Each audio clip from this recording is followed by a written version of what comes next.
Boss കാണാറുണ്ടോ? Big boss കാണാറുണ്ടോ?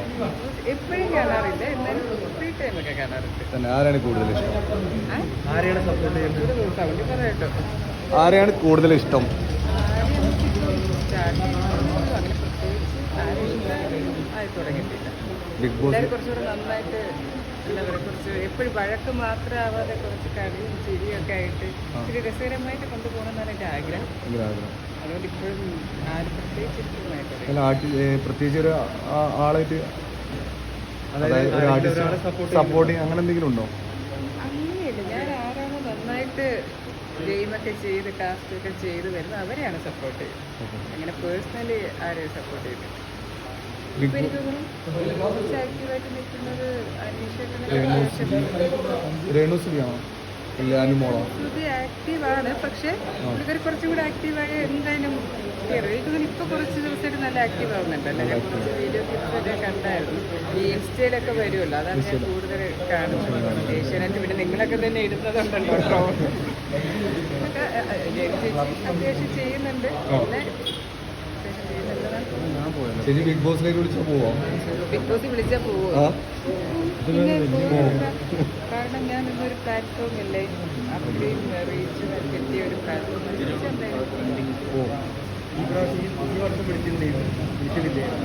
ഈ വർഷം അങ്ങനെയല്ല, ബിഗ് ബോസിൽ ഇപ്പം ഉണ്ടായിരുന്നവർ എപ്പോഴും ബിഗ് ബോസിൽ പോവില്ല. ചിലപ്പോൾ വൈൽഡ് കാർഡ് എൻട്രി ആയിട്ടോ അല്ലെങ്കിൽ ഫിനാലിറ്റി ഗസ്റ്റ് അങ്ങനെയൊക്കെയാണ് പോവാറ്. പോയവരെ തന്നെ അങ്ങനെയല്ലേ, പുതിയ ആൾക്കാർ വരട്ടെ. ഞാൻ അതിൻ്റെ ഇടയ്ക്ക് ഷൂട്ടും കാര്യങ്ങളൊക്കെ നോക്കി മാസ്ക് വെച്ച് ചോദിക്കുന്ന എനിക്ക് കേൾക്കും. എന്താ ചോദിച്ചത്? വൈൽഡ് കാർഡ് എൻട്രി വഴി അങ്ങനെ എക്സ്പെക്ട് ചെയ്യാവോ, പ്രതീക്ഷിക്കാവോ ഈ വർഷം തന്നെ വരുമോ? അങ്ങനെ എന്തെങ്കിലും അങ്ങനെ കോണ്ടാക്ട് ചെയ്തിട്ടില്ല? അങ്ങനെയല്ല, അതൊക്കെ ബിഗ് ബോസ് തീരുമാനിക്കുന്നതല്ലേ. അഥവാ വയക്കാട് കയറി ഞാൻ നിങ്ങളോട് പറഞ്ഞിട്ട് കയറും. അങ്ങനെയല്ല, അറിയത്തില്ല.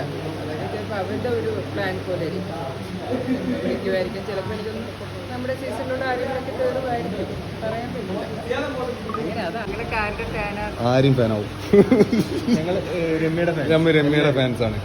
അതുകൊണ്ടാണ് ഞങ്ങൾ ഇത്രയും നേരം ഞങ്ങൾ വെയിറ്റ് ചെയ്ത് ചോദിച്ചത്. എനിക്ക് ഒരുപാട് സന്തോഷം. കാരണം ഇത്രയും വൈകിയും മഴയത്ത് നിങ്ങൾ വെയിറ്റ് ചെയ്തു. ഞാൻ ഇവിടെ ആരും ഉണ്ടാവില്ല.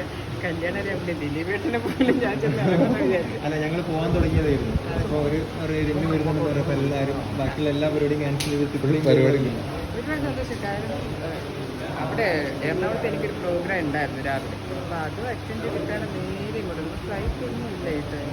പിന്നെ ബൈറോഡ് ഞാൻ ചെറുതായാലും വരും. കോഴിക്കോട് ഇനി പണ്ടേ ഇഷ്ടമുള്ള സ്ഥലം. ഞാൻ ഒരുപാട് പ്രൊമോഷൻ എന്ന് പറഞ്ഞു. ഒരു ഭയങ്കര സ്നേഹമാണ് കാലിക്കട്ടുള്ളവർ. ആഹാരം കഴിപ്പിക്കാനും അതുപോലെ കെയർ ചെയ്യാൻ. കോഴിക്കോട് ഏറ്റവും കൂടുതൽ ഇഷ്ടമുള്ള എന്താണ്? ഇഷ്ടമുള്ളത് എനിക്ക് ഇവിടുത്തെ കല്ലുമ്മക്കാണ് ഭയങ്കര ഇഷ്ടമാണ്. എറണാകുളത്ത് കിട്ടാറില്ല. പിന്നെ കുറെ സ്വീറ്റ്സ് ഒക്കെ ഉണ്ട്, വെറൈറ്റി കുറെ ജ്യൂസ് ഒക്കെ ഉണ്ട്. പിന്നെ ബീച്ചിലൊക്കെ പോകുമ്പോൾ ഹലുവ ഇഷ്ടമാണ്. കോഴിക്കോട് ഹലുവ ഹലുവയും ചിപ്സും കഴിക്കാത്ത അത് മലയാളിയാണോ? അല്ലെ, അതെ. എൻ്റെ അച്ഛൻ്റെ ജ്യേഷ്ഠനും ഫാമിലിയൊക്കെ ഇവിടെ കാലിക്കട്ടുണ്ട്. അപ്പോൾ അവർ കുഞ്ഞിന് മുതലേ വരുമ്പോൾ നമ്മൾ ആദ്യം കയ്യിൽ നോക്കുന്നത് എവിടെ ഹലുവ, എവിടെ ചിപ്സ്. ഭയങ്കര ടേസ്റ്റ്. ചിപ്സ് മാത്രമല്ല, കുറേ വെറൈറ്റി ഐറ്റംസ് ഉണ്ട് ഇവിടെ. കുറേ ഞാൻ കഴിഞ്ഞ പ്രാവശ്യം വന്നപ്പോൾ ഒരു ഫാഷൻ ഷോയിൽ വന്നപ്പോൾ കുറേ സ്വീറ്റ്സ് ഒക്കെ. നിങ്ങളെങ്ങനെ എല്ലാം മേടിച്ചു? ബാഗ് നോക്കി. എല്ലാവരും കാലിക്കട്ടാണോ അതോ? എല്ലാവരും കാലിക്കട്ടാണ്. എല്ലാവരും കാലിക്കട്ട്. അപ്പോൾ അടിപൊളി. ഓണമൊക്കെ ഗംഭീരമായി.